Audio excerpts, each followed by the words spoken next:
Good evening and Merry Christmas.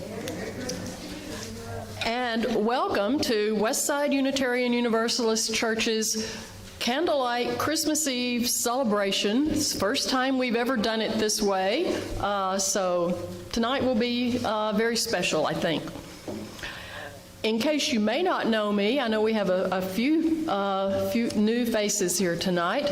My name is Ellen Greenwood. I am a member of the worship committee here at Westside.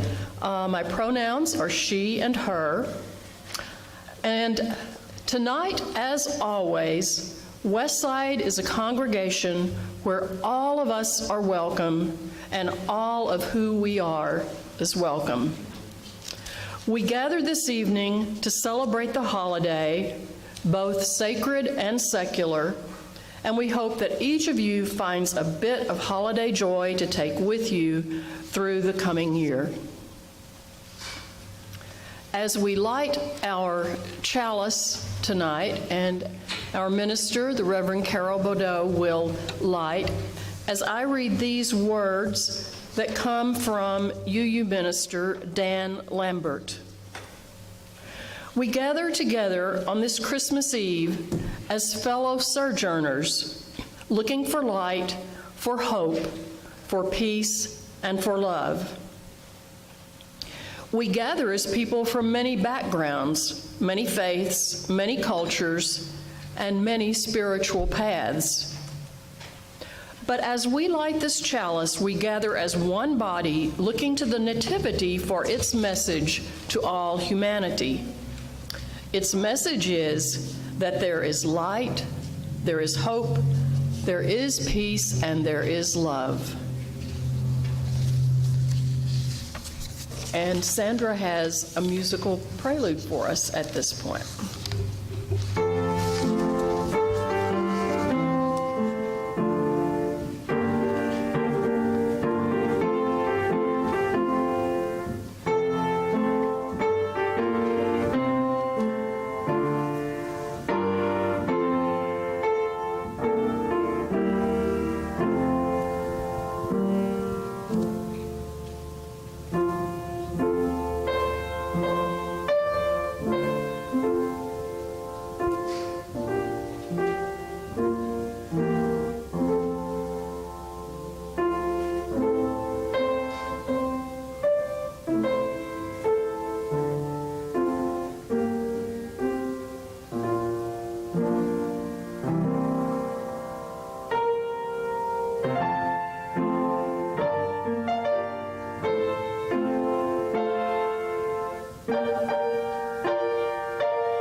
Thank you, Sandra. Good evening, everyone. I am the Reverend Bedeau. I am privileged to serve here as Westside's minister. My pronouns are she and hers, and I'm really happy to see you all this evening. This has been a long time coming, getting us back in our sanctuary on a Christmas Eve. It feels like it's been ages since we did this. So welcome to those of you who might be new to us this evening, either in person or virtually. I want to welcome our virtual participants in our service this evening. We're glad that you're here as well. So there are two stories that run through this evening and this season. They run side by side. There is the sacred story of the miraculous birth of Jesus of Nazareth. And there's the secular but equally miraculous story of the generous Saint Nick, or Santa Claus, who travels on Christmas Eve to deliver gifts throughout the world. These two magical figures are at the center of the season, and they actually have a lot in common. So tonight, we're going to hear both stories side by side so we can think about the deeper meaning of how both the sacred and the secular stories of Christmas are telling the same story. Well, probably the most famous secular story of Christmas was told by Clement Clark Moore and published anonymously in 1823. And I'm sure most of you know it, maybe by heart. It starts like this. 'Twas the night before Christmas, and all through the house, not a creature was stirring, not even a mouse. The stockings were hung by the chimney with care, in hopes that St. Nicholas soon would be there. The children were nestled all snug in their beds, while visions of sugar plums danced in their heads. And Mama and her kerchief, and I in my cap, had just settled our brains for a long winter's nap. It was then a calm, wintry night.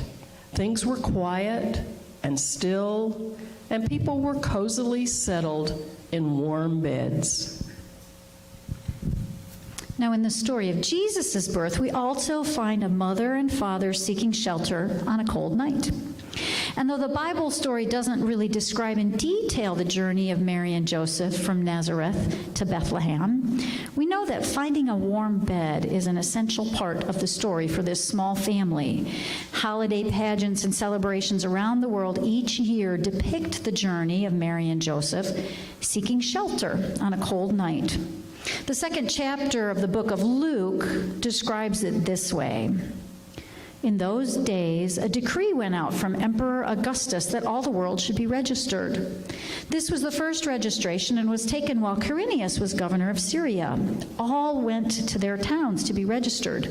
Joseph also went from the town of Nazareth in Galilee to Judea, to the city of David called Bethlehem, because he was descended from the house and family of David. He went to be registered with Mary, to whom he was engaged and who was expecting a child. While they were there, the time came for her to deliver her child, and she gave birth to her firstborn son and wrapped him in bands of cloth and laid him in a manger, because there was no place for them in the inn. So, seeking shelter in the night, finding a place of comfort and warmth against the cold on a cold, clear night.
In both stories, into the dark, still night, sudden and surprising miraculous events seem to appear. In our story, 'twas the night before Christmas, Santa Claus makes his sudden and amazing arrival. When out on the lawn there arose such a clatter, I sprang from my bed to see what was the matter. Away to the window I flew like a flash, tore open the shutters and threw up the sash. The moon on the breast of the new-fallen snow gave the luster of midday to objects below. When, what to my wondering eyes should appear but a miniature sleigh and 8 tiny reindeer. With a little old driver so lively and quick, I knew in a moment it must be St. Nick. More rapid than eagles his coursers they came, And he whistled and shouted and called them by name. Now Dasher, now Dancer, now Prancer and Vixen, on Comet, on Cupid, on Donder and Blitzen. To the top of the porch, to the top of the wall, now dash away, dash away, dash away all. As leaves that before the wild hurricane fly, when they meet with an obstacle, mount to the sky, so up to the housetop the coursers they flew, with the sleigh full of toys, and St. Nicholas too. And then in a twinkling I heard on the roof the pawing and prancing of each little hoof. As I drew in my head and was turning around, down the chimney St. Nicholas came with a bound. Santa is nothing but magical, with his reindeer that can fly and his sleigh full of gifts for all the world. How miraculous. Just as in the story of Jesus' birth, too, there are miracles appearing out of nowhere in the night sky. As the moon glistens across the snow when Santa appears to the father in Clement Moore's poem, a shining angel appears in the darkness to shepherds watching at night. This is what the book of Luke says. In that region, there were shepherds living in the fields, keeping watch over their flock by night. Then an angel of the Lord stood before them, and the glory of the Lord shone around them, and they were terrified. But the angel said to them, "Do not be afraid, for see, I am bringing you good news of great joy for all the people. To you is born this day in the city of David a Savior, who is a Messiah, the Lord, and this will be a sign for you. You will find the child wrapped in bands of cloth and lying in a manger." And suddenly there was with the angel a multitude of the heavenly host, praising and saying, "Glory to God in the highest heaven, and on earth peace among those whom he favors." Wow, angels appearing miraculously out of nowhere to simple, unsuspecting shepherds. Just as that star in the story will shine down on the Magi to lead them to the child, so a light in the darkness signals the arrival of a miracle. And in both of these stories, the sacred and the secular, miracles appear in the dark of night.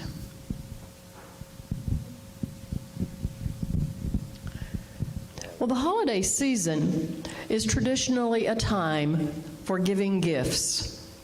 We bring many gifts to each other when we gather in community. And on Christmas Eve, our offering, which we will take in just a moment, is designated to support the minister's discretionary fund, which is used to support both this congregation and the wider community.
That was a good Christmas miracle.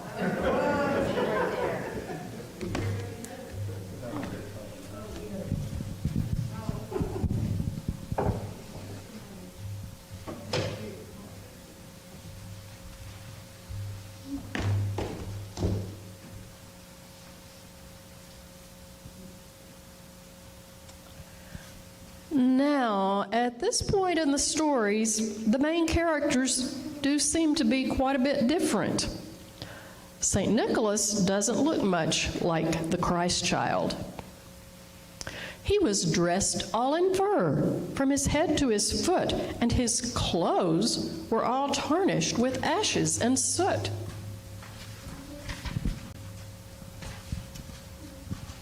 A bundle of toys he had flung on his back, and he looked like a peddler just opening his pack. His eyes, how they twinkled, his dimples, how merry. His cheeks were like roses, his nose like a cherry. His droll little mouth was drawn up like a bow, and the beard of his chin was as white as the snow.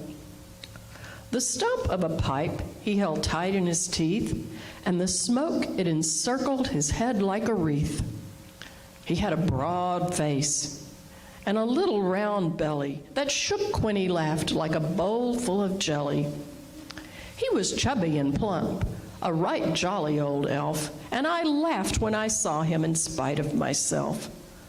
A wink of his eye and a twist of his head soon gave me to know I had nothing to dread.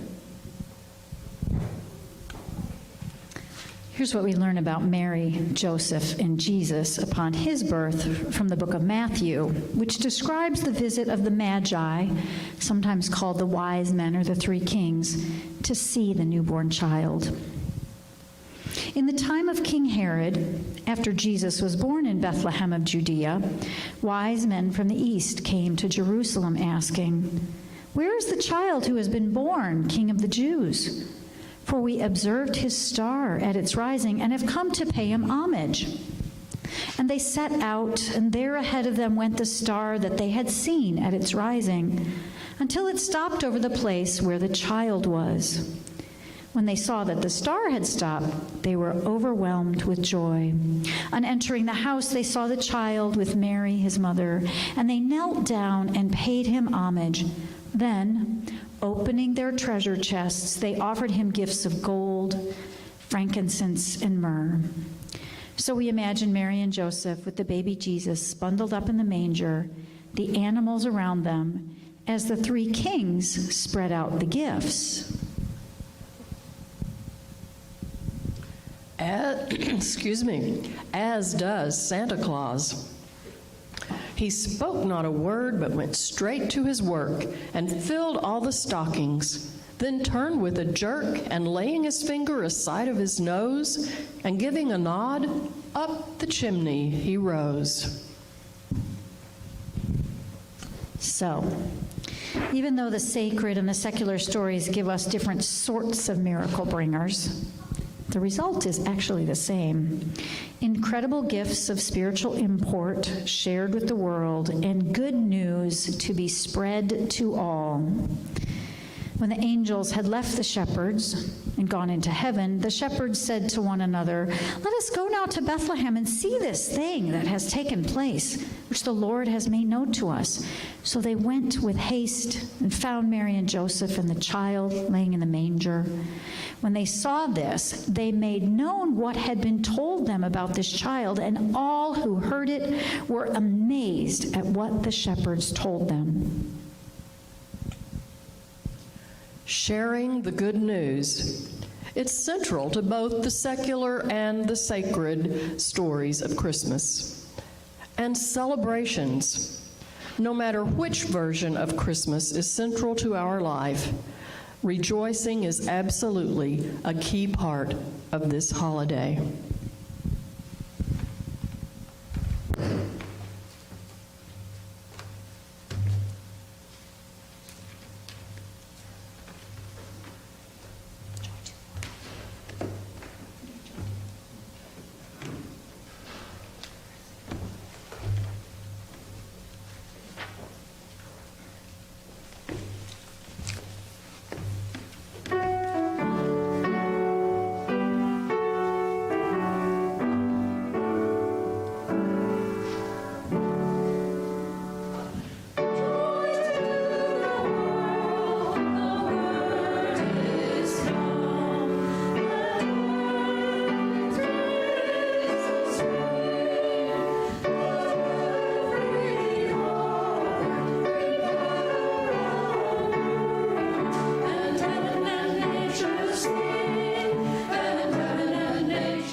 It's a little strange having Christmas Eve without you all singing. I hope that as you are leaving this evening, you're able to just sing a few of these things in the car on the way home. Whether we celebrate the sacred story of Jesus' birth at this time of year, whether we focus more on the Christmas holiday from a secular tradition, or both, the messages are really the same.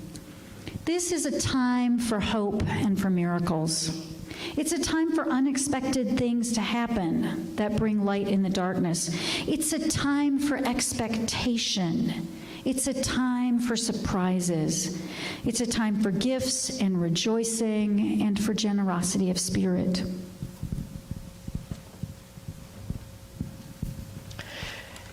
It is a time to see the magical in the mundane, to appreciate the simplest of joys, and revel in the closeness of family. And it all begins with a still night, such as this one.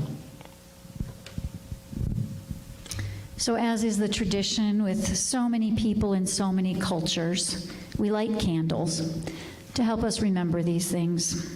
We light candles to remind us that we are the bringers of light in a weary world.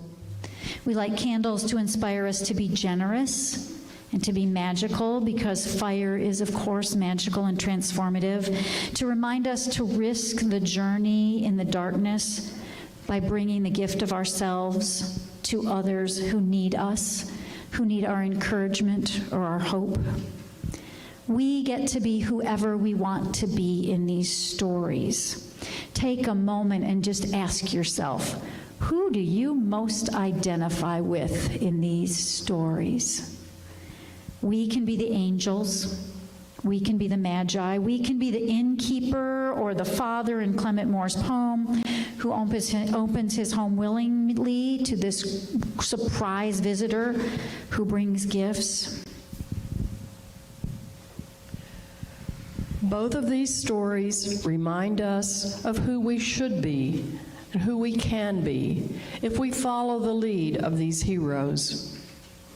And it all begins with letting our light shine in the darkness and the cold of the world. Now, usually we light our candles here together and finish our service as we sing Silent Night in those days when we could all sing together, and extinguish our lights and then turn our overhead lights back on so we can eat cookies and be together. Well, obviously, because of COVID precautions, we're not doing it quite that way this year. We're going to do things a little bit differently. We will light our candles momentarily and close our service with them lit, listening to Carol and Yetta play Silent Night for us. You can hum along. And then we're going to keep our candles lit and carry them out into the foyer. So if you have a jacket at your seat that you need to put on, you might want to do that before you get your candle lighted in your hands. But most importantly, as we carry our candles out of this room, let's commit to carry our own inner light into the world as we go.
As you go ahead and start playing.